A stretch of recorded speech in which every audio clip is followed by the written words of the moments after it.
Assalamualaikum warahmatullahi wabarakatuh dan salam sejahtera. Bersama dengan Cikgu Fanida dalam mempelajari biologi tingkatan 4 KSSM. Pada hari ini, Cikgu akan teruskan lagi bab 15 iaitu pembiakan seks, perkembangan dan pertumbuhan dalam manusia dan haiwan bahagian 3.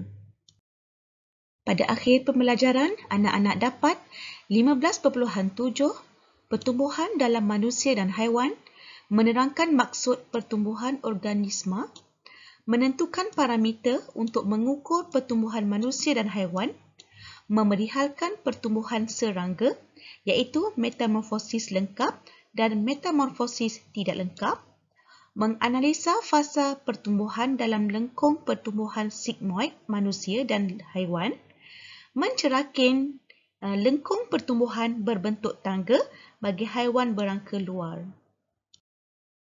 Baiklah, cikgu teruskan dengan 15.7 pertumbuhan dalam manusia dan haiwan. Pertumbuhan organisma.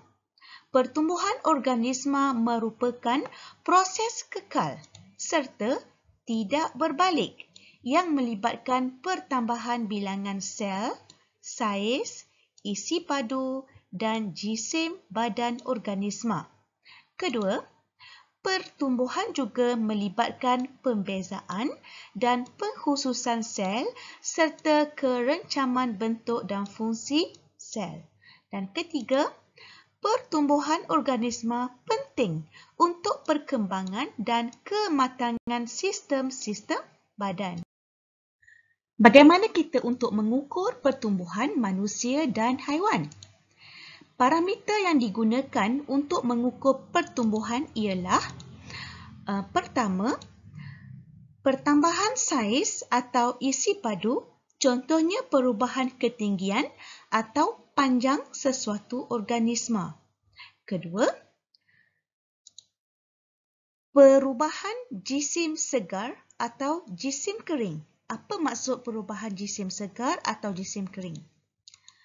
Jisim kering merujuk kepada jisim organisma selepas semua air telah disingkirkan daripada badan. Caranya adalah dengan menimbang jisim organisma selepas dikeringkan di dalam ketuhar pada suhu 100 darjah Celsius berulang kali sehingga jisimnya tidak berubah. Kelemahan parameter ini ialah organisma perlu dibunuh. Namun, kaedah ini sesuai untuk tumbuhan. Kedua, jisim segar. Jisim segar boleh diukur pada bila-bila masa dan organisma tidak perlu dibunuh. Namun, kaedah ini kurang tepat kerana kandungan air dalam badan dipengaruhi pengambilan air oleh organisma tersebut. Parameter ini diukur untuk satu jangka masa tertentu. Pertumbuhan serangga. Organisma berangka luar seperti serangga mengalami pertumbuhan yang berbeza. Serangga menjalani dua jenis pertumbuhan iaitu metamorfosis lengkap dan metamorfosis tidak lengkap. Serangga seperti rama-rama menjalani metamorfosis lengkap. Dalam metamorfosis lengkap, terdapat 4 peringkat pertumbuhan iaitu telur, larva, pupa dan dewasa. Rajah 15.5 menunjukkan contoh metamorfosis lengkap bagi seekor rama-rama. Bermula daripada telur, kemudian telur akan menetas menjadi beluncas. Beluncas menetas daripada telur dan makan daun untuk membesar. Kemudian, beluncas juga dikenali sebagai larva. Kemudian, beluncas mula menjadi pupa. Selepas itu, pada peringkat pupa, perkembangan pesat berlaku di peringkat ini. Rama-rama muncul daripada pupa dengan sayap yang masih lembut dan berlipat-lipat. Kemudian, rama-rama membesar menjadi dewasa. Rajah 15.16 merupakan contoh metamorfosis tidak lengkap. Belalang menjalani metamorfosis tidak lengkap. Dalam metamorfosis tidak lengkap, serangga mengalami beberapa peringkat ekdisis sebelum menjadi dewasa. Bermula daripada telur, kemudian seterusnya nimfa. Seterusnya, nimfa merupakan serangga yang masih kecil, iaitu yang baru menetas daripada telur. Kemudian, dia akan menyalin rangka luar semasa ekdisis. Okey, ini nimfa lagi. Kemudian, ekdisis berlaku beberapa kali sehinggalah serangga menjadi dewasa. Okey, dan ekdisis lagi sekali, kemudian menjadi belalang dewasa. Fasa pertumbuhan dalam lengkung pertumbuhan sigmoid manusia dan haiwan.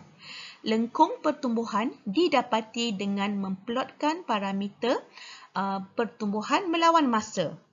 Lengkung pertumbuhan kebanyakan organisma menunjukkan corak yang sama, iaitu berbentuk sigmoid.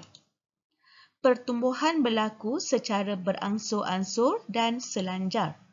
Terdapat 6 fasa dalam lengkung pertumbuhan sigmoid, iaitu fasa permulaan, fasa pertumbuhan pesat, fasa pertumbuhan perlahan, fasa matang, fasa penuaan dan fasa kematian. Baiklah, cikgu mulakan dengan fasa permulaan, iaitu yang warna biru ni ya. Okey. Kadar pertumbuhan adalah rendah kerana melibatkan pembahagian sel dan pemanjangan sel yang sedikit. Merupakan satu fasa penyesuaian dengan sumber baharu yang wujud di persekitaran. Okey, itu fasa permulaan. Kedua, fasa pertumbuhan pesat yang warna hijau ni. Okey, kadar pertumbuhan paling cepat di mana pembahagian sel dan pemanjangan sel berlaku dengan aktif. Saiz organisma bertambah dengan cepat. Kemudian, fasa pertumbuhan perlahan iaitu yang warna kuning ni. Okay, kadar pertumbuhan lambat dan berlaku pada kadar yang tetap. Sel mencapai saiz maksimum. Sel mengalami pembezaan yang menghasilkan kerencaman sel. Kemudian, fasa matang yang warna purple ni. Okay.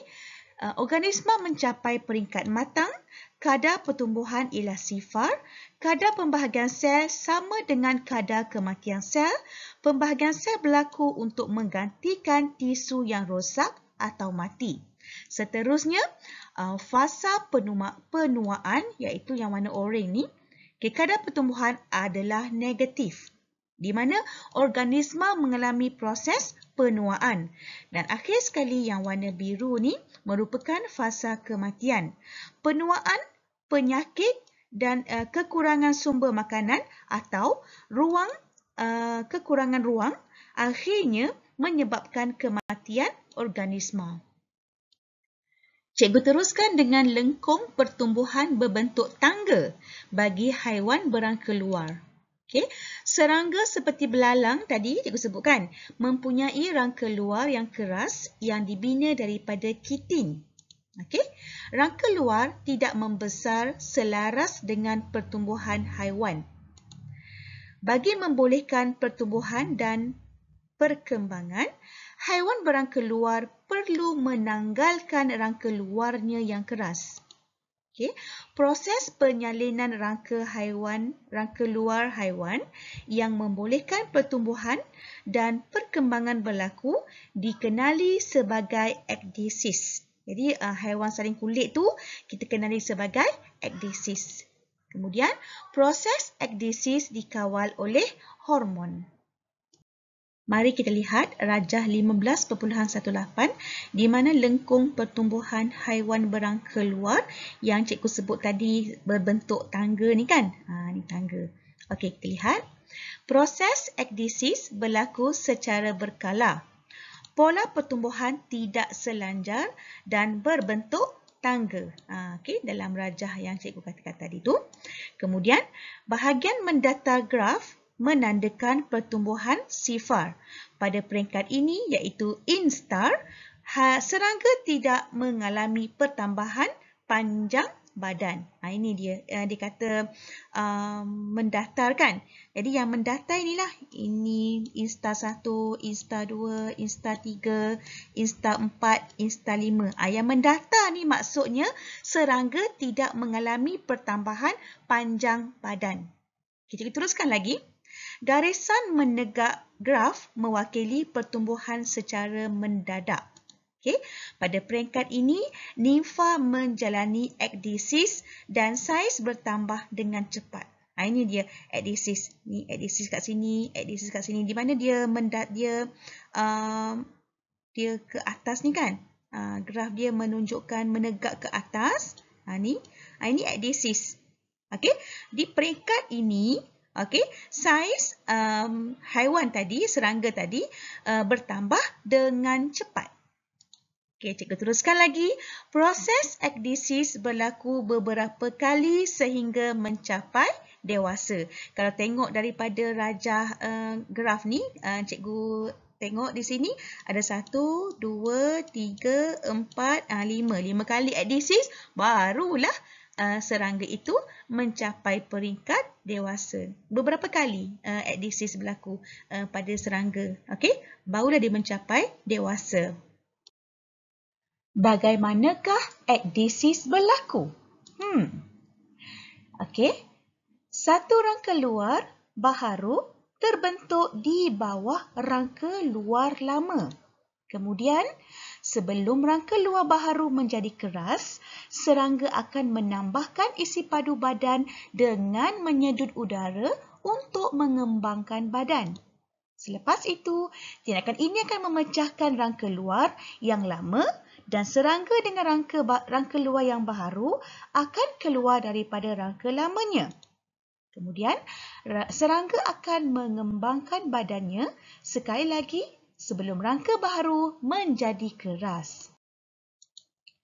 Peringkat antara ekdisis disebut instar dan pada peringkat ini serangga dikenali sebagai nimfa. Dalam tempoh instar, serangga aktif membina tisu dan menambahkan jisim badan.